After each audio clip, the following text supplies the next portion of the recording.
Last 5 seconds. Ready? Start. Honorable Deputy Speaker, sir, I wish to express my sincere thanks and gratitude to our beloved leader for giving me the opportunity to speak on this very important issue. I would like to record here the anguish of the former Chief Minister of Jammu and Kashmir, Dr. Umar Abdullah, about the nature of life in Kashmir. He said that in Kashmir everyone has own house and no one sleeps in streets like Delhi or any other city. There are no poor people in Kashmir. There are no slums in Kashmir. Everyone has wealth, but there is no peace and happiness. This is because of terrorism and extremism. Why do we find such a situation in Kashmir now? People are not happy. There is no peace. Every day there is clash between the people and the armed forces. Almost all the people who have died have been killed by our armed forces. In fact, our armed forces are there to save our borders and to attack our enemies, but unfortunately our own people are killed. Why is this happening? We must go into the root cause of the problem. We must also observe the pattern of right agitations in Kashmir. Right from independence, we have noticed that agitations and violence are not there all the time. Only when there is distress, the trouble starts. Only when there is a political mishandling, agitation comes up, and when the ultra political nationalists make noises, it echoes in Jammu and Kashmir. During the previous NDA regime, there was peace in Jammu and Kashmir. That was because the then approach was conciliatory. Why we cannot maintain the same approach to maintain peace and harmony is the key question now.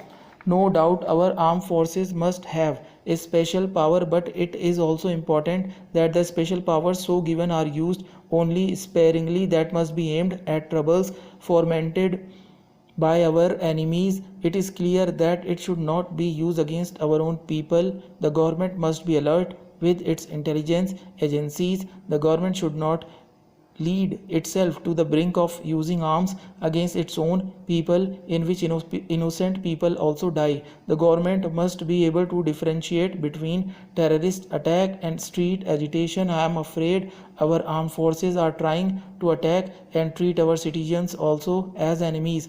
Even after 70 years of independence, why do some sections of society feel insecure? Why is there a pattern of ebb and flow in agitation that comes and goes in Kashmir? Unless the entire nation comes with an approach based on consensus to deal with the Kashmir issue, there cannot be a lasting solution. Our political approaches have also been of one-upmanship. I am not blaming anyone in particular, but still we can read through the lines. Wrong political approaches drive some vexed people to extremism. Terrorism becomes a tool in the hands of extremist forces. Ours is a federal body, polity, a federal spirit for wider consultation in handling issues is crucial and essential in a border state like Jammu and Kashmir. The center must hold dialogue with all the stakeholders, whether in power or not, whether they are in politics or not. All the people concerned must be taken into confidence. Whether such confidence building measures have been uniformly taken is another important question. I am afraid there is a blow hot, blow cold approach. There is a change in approach every now and then. There lies the problem. That is why extremism and terrorism brings up its ugly head every now and then. Why is happening in Jammu and Kashmir is a matter of grave concern for Indian democracy and sovereignty. For national security, terrorism should be curbed. Kashmir is a part and parcel of our great nation India. Now sovereignty of India has been questioned due to certain elements creating law and order problems in the state. The state has now been plunged into curfew. It is the primary duty of the state government to maintain law and order.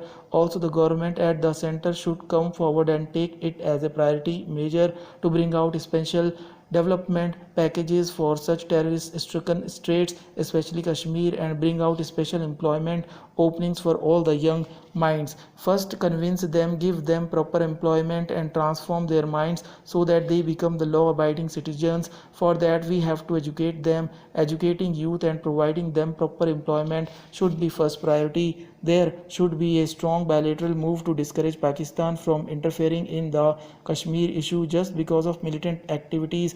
Innocent people are affected time and again. The central government talks a lot about the federal structure, but the situation is not so healthy. Many chief ministers, including the Honorable Chief Minister of Tamil Nadu, has strongly objected to diluting the federal structure. They have raised serious concern, especially regarding decentralization of power. Stop.